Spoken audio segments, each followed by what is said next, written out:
मराठा समाजाला आझाद मैदानमध्ये आंदोलन करण्याची परवानगी आज राज्य शासनाने दिलेली आहे। सदावर्त्यासारख्या लोकांना काल मराठ्यांच्यावर हसू वाटलं, पण आज संपूर्ण मराठा समाज तुझ्या जिंदगीवर जिद्दीनं हसायला लागलाय।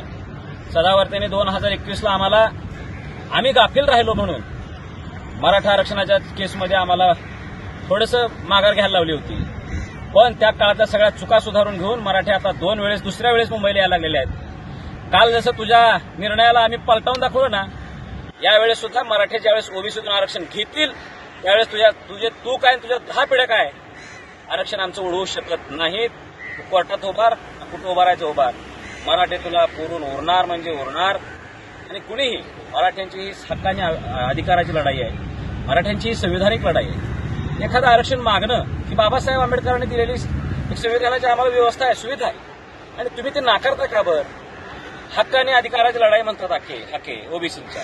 अरे हक्काने अधिकाराची लढाई आमची आहे। 23 मार्च 1994ला आमच्या जे हक्काचं हिरावलं होतं ते आरक्षण आम्हाला परत मिळावून आम्ही मागतोय ना ओबीसीतलं आरक्षण। आणि मग ह्या आमच्या हक्काचं लढाई आहे, तुमचं नाही।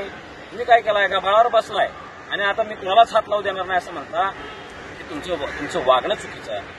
तुमची हक्काने अधिकाराची लढाई नाही, तुमची दंडुकीशाहीची लढाई आहे। तुम्ही दंडलशाही करायला लागलाय। मराठा समाज शांत आहे म्हणून संत नाही, तर तुम्ही लक्षात ठेवा, आम्ही ही संविधानिक लढाई शांततेच्या मार्गाने जिंकणार आणि तुमच्या नाकावर टिचून मुंबईतून विजयाचा ध्वज घेऊन महाराष्ट्रात निघणार एवढा